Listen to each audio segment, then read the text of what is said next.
वंदे मातरम मित्रों। पौराणिक कथा है कि एक समय एक बहुत पुण्यशाली राजा एक प्रदेश के राजा थे और बहुत समय बीत गया, उनका वृद्धावस्था तक कोई संतान प्राप्ति नहीं हुई।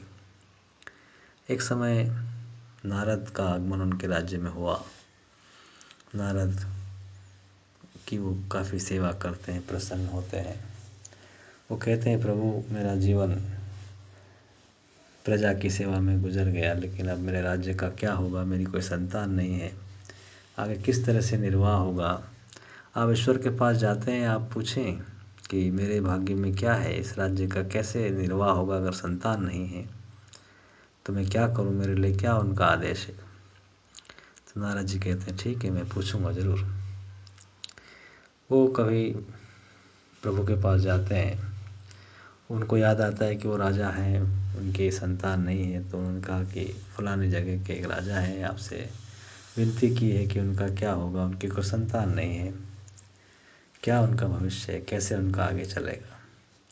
प्रभु ने कहा कि देखो, उनसे कहिए कि इस जन्म में उनको कोई संतान नहीं है, ऐसा ही प्रारब्ध है, और राज्य का क्या होगा ये तो मैं आगे की जो भी विधि के विधान के अनुसार होगा वो उसको उनकी चिंता नहीं करने की, वो सब होगा।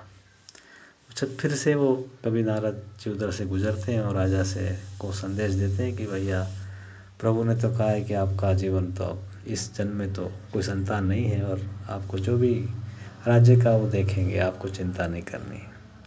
ये बात सुनकर राजा को बहुत ग्लानि होती, उदास हो जाते हैं और उनका राज्य से मोह भंग हो जाता है।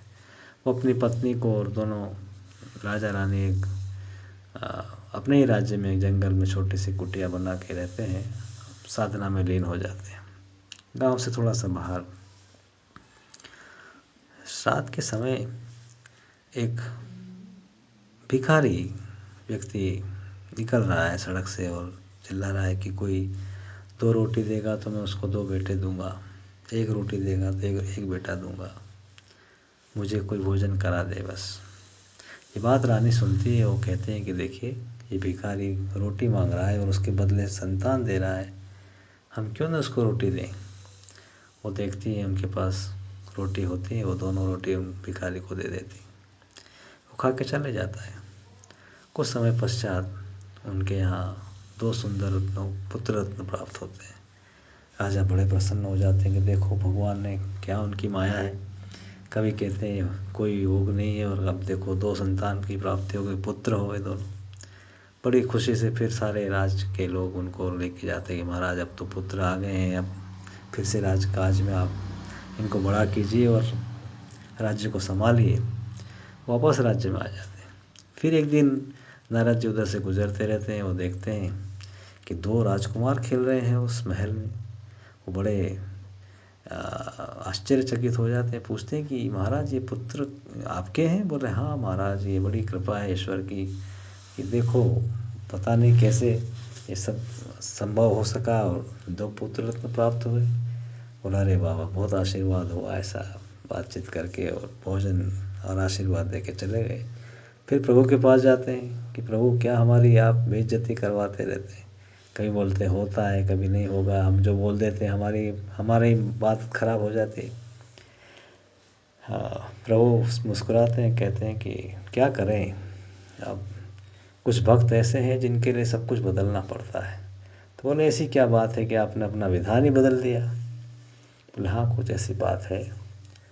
बोले, मैं संतुष्ट नहीं हूँ, आप बताएं कि ऐसे क्या कारण है कि एक साधारण से भिखारी के लिए आपने इतना बड़ा मेरा और आपका सबका नाम दांव पे लगा दिया। उन्होंने कहा कि एक छोटा सा काम करें, आप पूरी पृथ्वी में जाएं, सारे लोकों में जाएं और कहें कि मुझे भगवान विष्णु ने भेजा है और आपका सर चाहिए, आपका मस्तक चाहिए।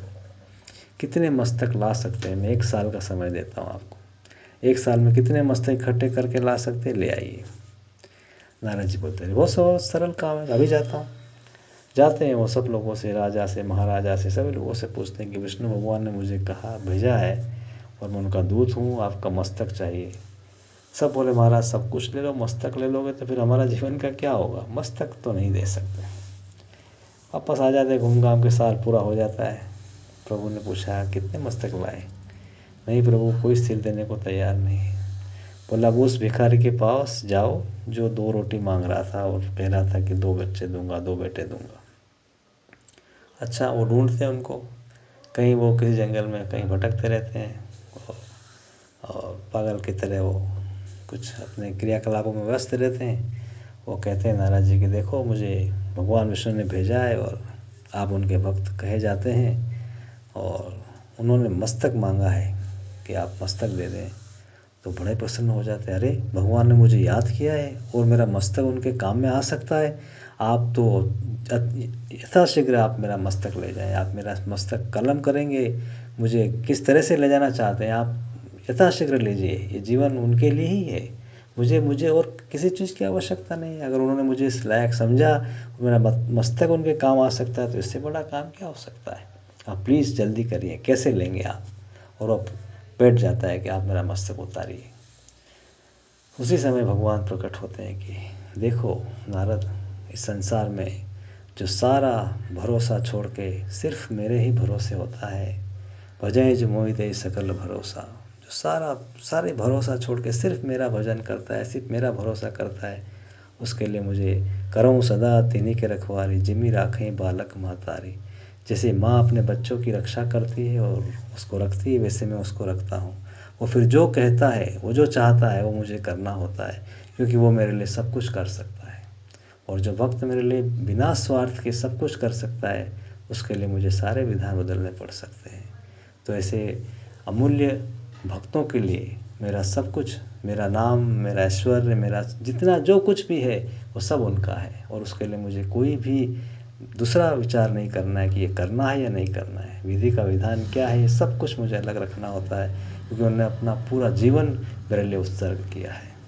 मित्रों, हम इस पराकाष्ठा की तरफ इतने उदात्त जीवन प्रभु के लिए जीने का प्रयास करें। वो जो कुछ हमें देते हैं, जो कुछ हमारे से अपेक्षा रखते हैं, हम कोशिश करें कि हम थोड़ा थोड़ा उनकी तरफ चलें और शुद्ध रूप से उनसे ही प्रेम करें कि उनका जीवन उनके ही काम आ सके और उनके लिए जो कुछ अच्छे से अच्छा किया जा सके वो करने का प्रयास करना है। मित्रों, ये ही तुलसीदास जी का, रामचरितमानस का, वाल्मीकि जी का प्रभु राम के प्रति जो भाव है, यही छोटी छोटी घटनाएं हमें दिखाती है कि हम अपने जीवन को कितना उन्नत कर सकते हैं, कितना ऊपर उठा सकते हैं, अगर हमारा समर्पण, हमारी भक्ति एकनिष्ठ हो। वंदे मातरम।